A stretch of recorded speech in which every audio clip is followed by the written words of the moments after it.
कार्य यथा GST network प्रतिष्ठा अधिकारी प्रशिक्षण जीएसटीएन को पंजीकृत व्यवसायी स्थानांतर एवं विभिन्न स्टेक होल्डर सहित आलोचना चली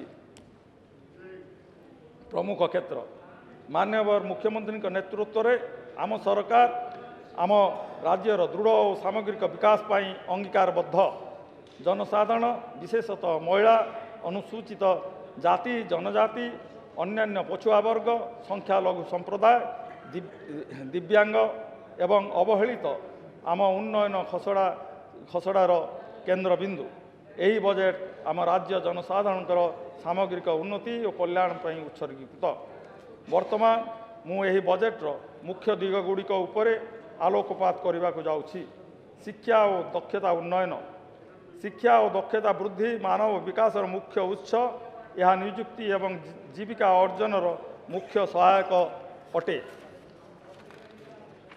आमर प्रिय मुख्यमंत्री निष्पत्ति क्रमे प्रत्येक ब्लॉक रे गोटाए आदर्श ओडिशा आदर्श विद्यालय स्थापन हेब यही पर्यंत राज्यर 14टी जिले में एपरी 100टी विद्यालय कार्यक्रम हो पारी सेहीपरि भुवनेश्वर ब्रह्मपुर एवं संबलपुर रे स्वयं शासित महाविद्यालय गुड़ी को उन्नीत करी 3टी विश्वविद्यालय प्रतिष्ठा करा जायछि। इतिमध्य रमादेवी महिला महाविद्यालय रे स्थापित महिला विश्वविद्यालय अंतर्भुक्त संबलपुर रे राज्य मुक्त विश्वविद्यालय एवं शिक्षा दृष्टि राज्यर अनग्रसर जिले में 8टी नूतन आदर्श डिग्री स्तरीय महाविद्यालय खोल द्वारा ओडिशा देश में गोटे ज्ञानपुंज हेबार प्रक्रिया आरंभ होईछि। आम सरकार प्राथमिक विद्यालय एवं माध्यमिक विद्यालय में गुणात्मक शिक्षा उपरे स्वतंत्र ध्यान दे प्राथमिक शिक्षा को सर्वजनीन एवं माध्यमिक शिक्षा को व्यापक करने को अंगीकारबद्ध सर्वशिक्षा अभियान मध्याह्न भोजन कार्यक्रम माध्यमिक शिक्षा अभियान निमंते आम सरकार यथाक्रमे 2000 कोटी टंका 860 कोटी टंका और 706 कोटी टंका व्ययबराद प्रस्ताव रखिछंती। ए समस्त व्ययबराद रे राज्य अंश 40% अटे अतिरिक्त भावे मध्याह्न भोजन रांधिबा पई 55 कोटी टंका व्ययबराद करा जायछि। प्रथम श्रेणी रु पंचम श्रेणी रे अध्ययनरत सबु पिलांक पई मागणारे स्कूल बैग एवं उपकरण प्रथम श्रेणी ठारू अष्टम श्रेणी अध्ययनरत सबु पिलांक पई मागणारे स्कूल पोशाक सरकारी साहाय्य प्राप्त विद्यालय संस्कृत टोल एवं माद्रासा रे एकादश श्रेणी रे अध्ययनरत समस्त छात्र छात्री को साइकेल जोगे देवाई गंगाधर मेहर शिक्षा मानक वृद्धि योजना GMSMY अधीन 185 कोटी टंका व्ययबराद करा जायछि। आमर महान स्वभाव कवि गंगाधर मेहर प्रति विनम्र श्रद्धांजलि अटे। एतद्वारा आमर छात्र छात्री मानकर मनरे शिक्षा प्रति प्रबल उत्साह और आग्रह सृष्टि हेब। आर्थिक वर्ष 2017-18 रे 60टी अधिक आदर्श विद्यालय खोलिबार प्रस्ताव अछि। यही विद्यालय प्रतिष्ठा और परिचालन पर 200 कोटी टंका व्ययबराद करा जायछि। आमे राज्य स्तरीय शिक्षक शिक्षयित्री प्रशिक्षण प्रतिष्ठान स्थापन पर प्रस्ताव रखिछु एवं एथिपाई 2017-18 आर्थिक वर्ष रे 5 कोटी टंकार व्ययबराद करा जायछि। साधारण शिक्षारू वंचित युवक युवती मानक निमंते राज्य मुक्त विद्यालय प्रतिष्ठान स्थापन नहीं प्रस्ताव अछि एवं एथिपाई बजेट रे 5 कोटी टंका व्ययबराद प्रस्ताव रही अछि।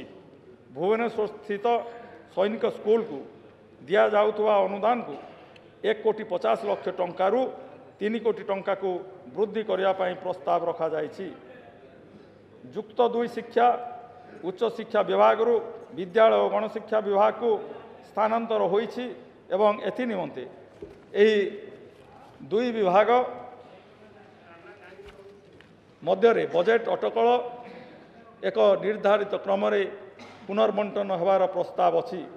उच्च शिक्षा भविष्य रे एक ज्ञान भित्तिक समाज गठन पर मुख्य माध्यम अटे। एक दृढ़ उच्च शिक्षा व्यवस्था युवक युवती मानक उन्नत वृत्ति एवं निजुक्ति जोगे देवारे सहायक हब। विश्वविद्यालय सरकारी महाविद्यालय एवं सरकारी साहाय्य प्राप्त महाविद्यालय भित्तिभूमि उन्नयन पाई 181 कोटी टंका व्ययबराद प्रस्ताव अछि।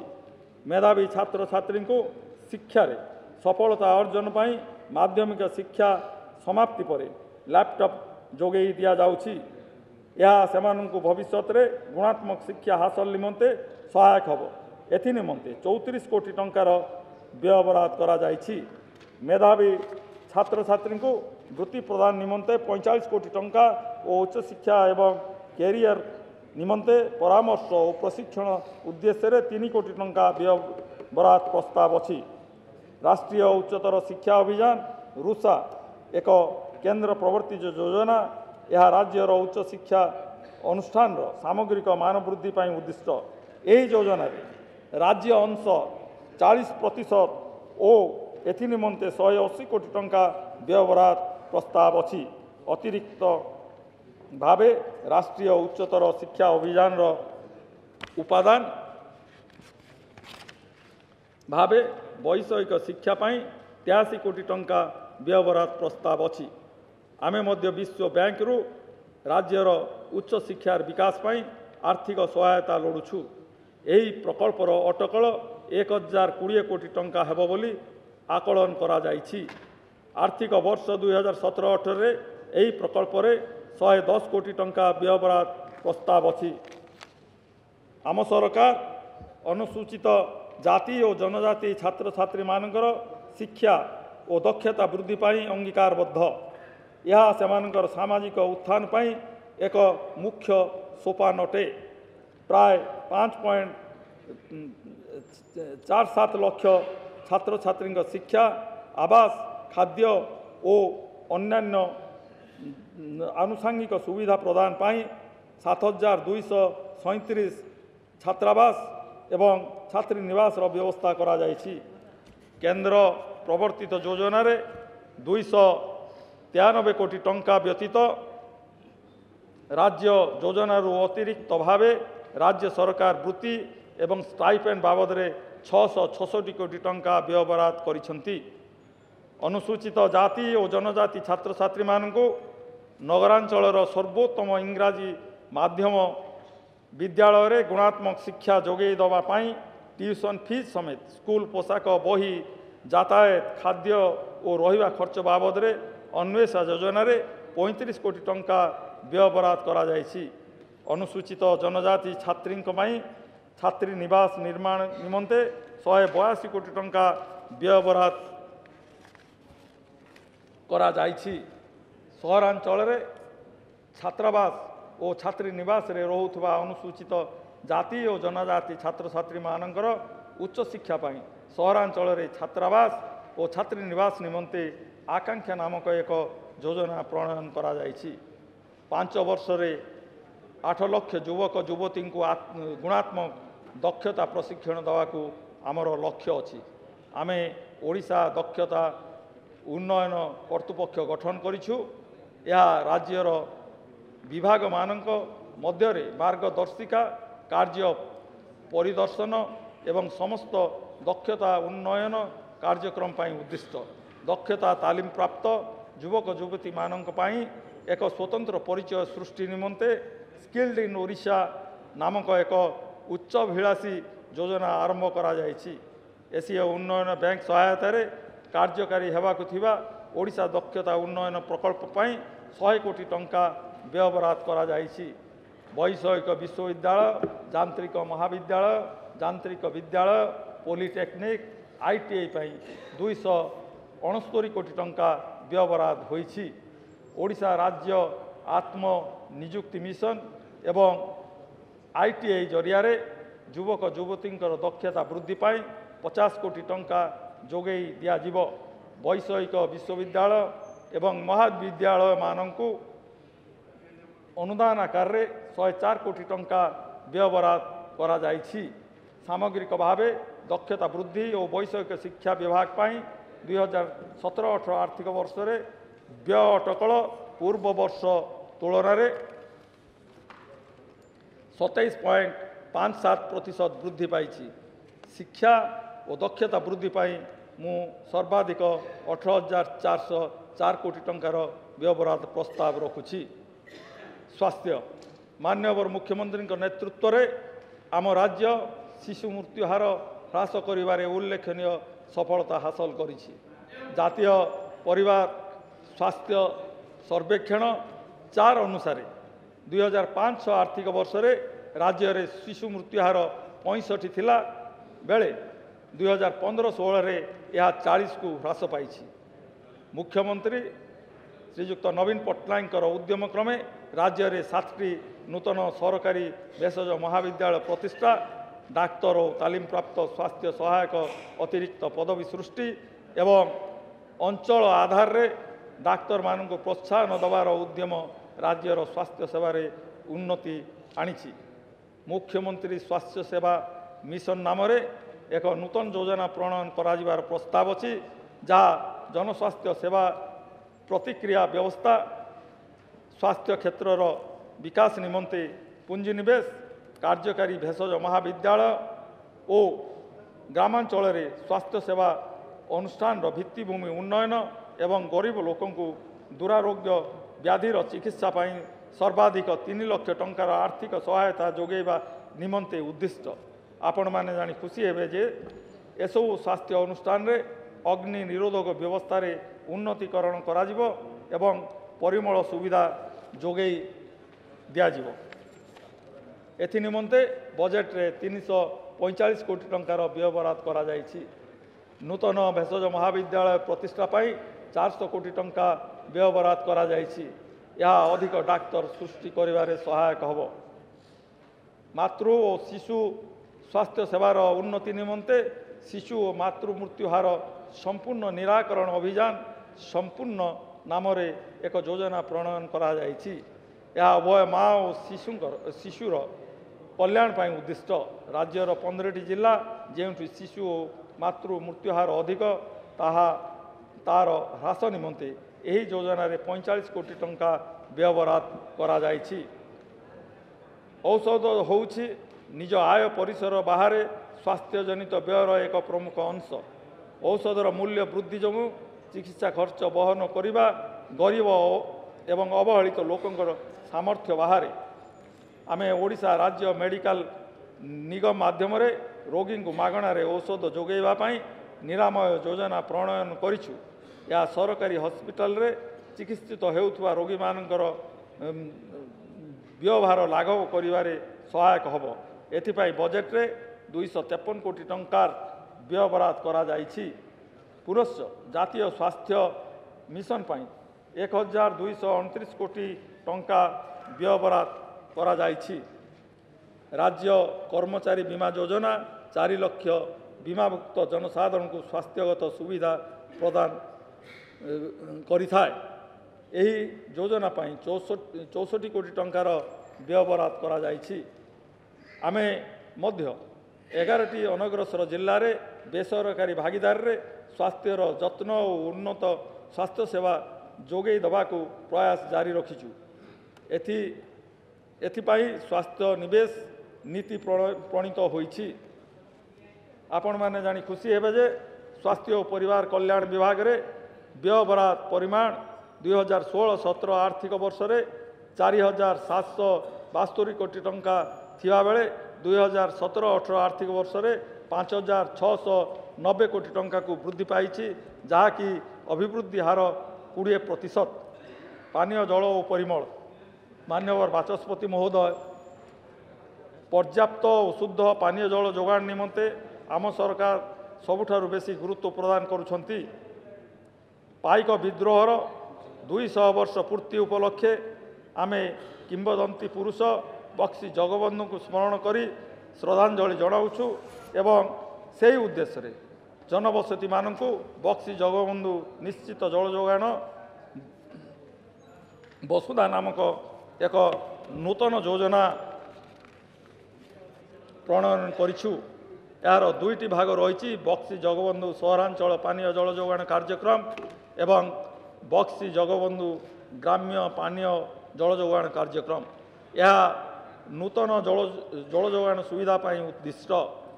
ଏହି ବସୁଧା ଯୋଜନା ପାଇଁ ନଗରାଞ୍ଚଳ ଓ ଗ୍ରାମାଞ୍ଚଳ ନିମନ୍ତେ ଯଥାକ୍ରମେ 315 କୋଟି ଟଙ୍କା ଓ 750 କୋଟି ଟଙ୍କାର ବ୍ୟୟବରାଦ କରାଯାଇଛି। ବ୍ରହ୍ମପୁର ସହର ଏବଂ ଆଖପାଖ ଗ୍ରାମରେ ଜଳ ଯୋଗାଣ ସମସ୍ୟା ଦୂର କରିବା ପାଇଁ ଜାନିଭିଲି ଜଳାଶୟରୁ ବ୍ରହ୍ମପୁର ସହର ଏବଂ 53ଟି ଗ୍ରାମକୁ ଜଳ ଯୋଗାଣ ପାଇଁ ଏକ ବୃହତ୍ ଜଳ ଯୋଗାଣ ପ୍ରକଳ୍ପ କାର୍ଯ୍ୟକାରୀ ହେଉଛି। ଏହି ପ୍ରକଳ୍ପ ପାଇଁ 499 କୋଟି ଟଙ୍କା ବ୍ୟୟ ଅଟକଳ କରାଯାଇଛି। ଯଦିଓ ଜାତୀୟ ଗ୍ରାମ୍ୟ ପାନୀୟ ଜଳ ଯୋଗାଣ କାର୍ଯ୍ୟକ୍ରମ NRDWP ପାଇଁ ବ୍ୟୟବରାଦ ବିଗତ କିଛି ବର୍ଷ ହେଲା ବୃଦ୍ଧି ପାଇନାହିଁ, ଆମେ ଆମ ସମ୍ବଳରୁ ବଜେଟ୍ରେ ବ୍ୟୟବରାଦ ବୃଦ୍ଧି କରିବା ପାଇଁ ପ୍ରୟାସ କରିଛୁ। ଜାତୀୟ ଗ୍ରାମ୍ୟ ପାନୀୟ ଜଳ ଯୋଗାଣ କାର୍ଯ୍ୟକ୍ରମ ପାଇଁ କେନ୍ଦ୍ର ଓ ରାଜ୍ୟ ମଧ୍ୟରେ ସହଭାଗିତାରେ 300 କୋଟି ଟଙ୍କାର ବ୍ୟୟବରାଦ କରାଯାଇଛି। ଆମେ ମଧ୍ୟ ପାନୀୟ ଜଳ ଯୋଗାଣ ବ୍ୟବସ୍ଥାର ପରିଚାଳନା ଓ ରକ୍ଷଣାବେକ୍ଷଣ ପାଇଁ ସର୍ବାଧିକ ଗୁରୁତ୍ୱ ଦେଉଛୁ। ପଞ୍ଚାୟତ ଏବଂ ନଗରପାଳିକା ଚତୁର୍ଦ୍ଦଶ ଅର୍ଥ କମିଶନ ଏବଂ ଚତୁର୍ଥ ଅର୍ଥ ଆୟୋଗଙ୍କ ସୁପାରିଶ ମତେ ପାଉଥିବା ଅର୍ଥରୁ ଅନ୍ତତଃ 30% ଅର୍ଥ ପାନୀୟ ଜଳ ଯୋଗାଣ ପାଇଁ ଖର୍ଚ୍ଚ ହେବ। ମାନ୍ୟବର ମୁଖ୍ୟମନ୍ତ୍ରୀଙ୍କ ନିର୍ଦ୍ଦେଶ କ୍ରମେ ପଞ୍ଚାୟତରାଜ ଏବଂ ଗୃହ ନିର୍ମାଣ ଓ ନଗର ଉନ୍ନୟନ ବିଭାଗ ଜଳ ଯୋଗାଣ ପରିଚାଳନା ଓ ରକ୍ଷଣାବେକ୍ଷଣ ସ୍ଥାନୀୟ ନିକାୟ ସଂସ୍ଥାଙ୍କ ଦ୍ୱାରା କାର୍ଯ୍ୟକାରୀ କରାଇବେ। ଏତଦ୍ବ୍ୟତୀତ ବୃହତ୍ ଜଳ ଯୋଗାଣ ବ୍ୟବସ୍ଥାର ପରିଚାଳନା ଓ ରକ୍ଷଣାବେକ୍ଷଣ ପାଇଁ 250 କୋଟି ଟଙ୍କା ବ୍ୟୟବରାଦ କରାଯାଇଛି। ଆମେ ମଧ୍ୟ ସ୍ୱଚ୍ଛ ଭାରତ ମିଶନରେ ଗ୍ରାମାଞ୍ଚଳ ଓ ନଗରାଞ୍ଚଳ ପାଇଁ ଯଥାକ୍ରମେ 1000 କୋଟି ଟଙ୍କା ଓ 188 କୋଟି ଟଙ୍କା ବ୍ୟବରାଦ କରିଛୁ। ଗୃହ ନିର୍ମାଣ ପ୍ରତ୍ୟେକ ବ୍ୟକ୍ତିଙ୍କ ପାଇଁ ଏକ ସୁନ୍ଦର ଘର ବିଜୁ ବାବୁଙ୍କର ସ୍ୱପ୍ନ ଥିଲା। ଏହି ସ୍ୱପ୍ନକୁ ପୁନଶ୍ଚ ସାକାର କରିବା ପାଇଁ ଆମ ମୁଖ୍ୟମନ୍ତ୍ରୀଙ୍କ ନେତୃତ୍ୱରେ ଗ୍ରାମାଞ୍ଚଳରେ ବିଜୁ ପକ୍କା ଘର ଏବଂ ଅନ୍ୟାନ୍ୟ ଗୃହ ନିର୍ମାଣ ଯୋଜନାରେ ବିଗତ 2 ବର୍ଷରେ 10 ଲକ୍ଷ କଚ୍ଚା ଘର ପକ୍କା ଘରରେ ପରିଣତ ହୋଇଛି, ଯଦ୍ୱାରା ଗ୍ରାମ୍ୟ ଗୃହ ନିର୍ମାଣ କ୍ଷେତ୍ରରେ ଓଡ଼ିଶା ଏକ ଅଗ୍ରଣୀ ରାଜ୍ୟ ହିସାବରେ ପରିଗଣିତ ହୋଇଛି। 2019 ମସିହା ସୁଦ୍ଧା ଗ୍ରାମାଞ୍ଚଳରେ 15 ଲକ୍ଷ ଗୃହକର୍ତ୍ତାଙ୍କୁ ପକ୍କା ଘର ଯୋଗାଇ ଦିଆଯିବ। ପ୍ରଧାନମନ୍ତ୍ରୀ ଆବାସ ଯୋଜନା ଗ୍ରାମୀଣ ଓ ବିଜୁ ପକ୍କା ଘର ପାଇଁ ସଂଯୋଜନା ମାଧ୍ୟମରେ 3100 କୋଟି ଟଙ୍କା ବ୍ୟୟବରାଦ କରାଯାଇଛି। ପ୍ରଧାନମନ୍ତ୍ରୀ ଆବାସ ଯୋଜନା କାର୍ଯ୍ୟକାରୀ କରିବାକୁ ଆମେ ଓଡ଼ିଶା ନଗରାଞ୍ଚଳ ଗୃହ ନିର୍ମାଣ ମିଶନ ଅକ୍ଟୋବର 2015ରେ ଆରମ୍ଭ କରିଛୁ। ଆମେ ଡିସେମ୍ବର 2016ରୁ ଏହି ଯୋଜନା ଅଧୀନରେ ହିତାଧିକାରୀଙ୍କୁ କାର୍ଯ୍ୟାଦେଶ ଆବଣ୍ଟନ ଆରମ୍ଭ କରିଛୁ। ଆମେ ପ୍ରଧାନମନ୍ତ୍ରୀ ଆବାସ ଯୋଜନା ପାଇଁ ହିତାଧିକାରୀଙ୍କ ନେତୃତ୍ୱରେ 20,000 ବାସସ୍ଥାନ ନିର୍ମାଣ, 30,000 ସୁଲଭ ମୂଲ୍ୟରେ ଗୃହ ନିର୍ମାଣ ଏବଂ ବସ୍ତି ଉନ୍ନୟନ କରିବା ନିମନ୍ତେ 200 କୋଟି ଟଙ୍କା ବ୍ୟବସ୍ଥା କରିବାକୁ ପ୍ରସ୍ତାବ ରଖିଛୁ। ଏହିପରି ଭାବରେ ଗୃହ ନିର୍ମାଣ ପାଇଁ ଆମେ ବଜେଟ୍ରେ 3,300 କୋଟି ଟଙ୍କା ବ୍ୟବସ୍ଥା କରିଛୁ। ମହିଳା ଓ ଶିଶୁ ବିକାଶ ମାନ୍ୟବର ବାଚସ୍ପତି ମହୋଦୟ, ମମତା ଏକ ଅଭିନବ ସର୍ତ୍ତମୂଳକ ଅର୍ଥ ହସ୍ତାନ୍ତର ଯୋଜନା। ଏହା ଗର୍ଭବତୀ ଓ ପ୍ରସୂତି ମହିଳାଙ୍କ ପାଇଁ ଉଦ୍ଦିଷ୍ଟ। ଏହାଦ୍ୱାରା 25 ଲକ୍ଷ ମହିଳା ଉପକୃତ ହେବେ ଏବଂ ହିତାଧିକାରୀଙ୍କର ବ୍ୟାଙ୍କ ଖାତାକୁ 1,100 କୋଟି ଟଙ୍କା ପ୍ରେରଣ କରାଯିବ। ଏହି ଉଦ୍ୟମ ରାଜ୍ୟରେ ଶିଶୁ ମୃତ୍ୟୁହାର ଓ ମାତୃ ମୃତ୍ୟୁହାର ହ୍ରାସରେ ଏକ ଗୁରୁତ୍ୱପୂର୍ଣ୍ଣ ଭୂମିକା ଗ୍ରହଣ କରିଛି। ଏହା ଏକ ଖୁସିର ବିଷୟ ଯେ ଆମ ମମତା ଯୋଜନାର ସଫଳ ରୂପାୟନ ପରେ ଭାରତ ସରକାର ମ୍ୟାଟର୍ନିଟି ବେନିଫିଟ୍ ପ୍ରୋଗ୍ରାମ ନାମରେ ଏକ ଜାତୀୟ ଯୋଜନା ପ୍ରଣୟନ କରିଛନ୍ତି। ମ୍ୟାଟର୍ନିଟି ବେନିଫିଟ୍ ପ୍ରୋଗ୍ରାମ ମମତା କେନ୍ଦ୍ର ଓ ରାଜ୍ୟ ମଧ୍ୟରେ 60-40 ଅନୁପାତ ଆର୍ଥିକ ସହାୟତାରେ କାର୍ଯ୍ୟକାରୀ ହେଉଛି। ଏଥିପାଇଁ ବଜେଟ୍ରେ 378 कोटी टंका व्ययबराद करा जाइछि। समन्वित शिशु विकास योजना 6 वर्ष बयसरू कम शिशु एवं गर्भवती एवं प्रसूति महिला पुष्टिसार एवं स्वास्थ्य अवस्थार उन्नति उद्देश्य प्रणयन करा जाइछि। एथिपाई केंद्र और राज्य 60-40 अनुपात रे अर्थ जोगई देवे। एथिपाई व्ययबराद परिमाण 2026 कोटी टंका। समन्वित शिशु सुरक्षा योजना पाई 62 कोटी टंका व्ययबराद करा जाइछि एवं किशोरी बालिकांक सशक्तिकरण पाई उद्दिष्ट योजना सबला निमंते 84 कोटी टंका व्ययबराद करा जाइछि। आमे आम संबलरू अंगनवाड़ी कर्मी सहायिका अतिरिक्त पारितोषिक बाबद समन्वित शिशु विकास योजना कार्यकारी करुछु एवं एथिपाई 100 कोटी टंका व्ययबराद करा जाइछि।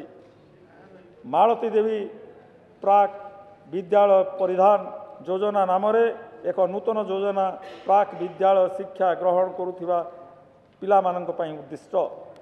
एथिपाई एही पिलामानंको पोशाक जोगई दवा पाई 34 कोटी टंका व्ययबराद करा जाइछि। मुख्यमंत्री महिला सशक्तिकरण योजना नाम एक नूतन योजना प्रणयन करा जाइछि। एही योजना मिशन शक्ति अधीन महिला स्वयं सहायका गोष्ठी एवं सेमानकर संघ को आर्थिक सहायता प्रदान पाई उद्दिष्ट। एथिपाई बजेट रे 90 कोटी टंका व्ययबराद करा जाइछि। सबु गर्भवती महिला एवं प्रसूति महिला एवं संकटापन्न गर्भवती महिला घरोई रेशन परिवर्ते गरम रंधा खाद्य प्रदान पाई एक योजना प्रणयन करा जाइछि।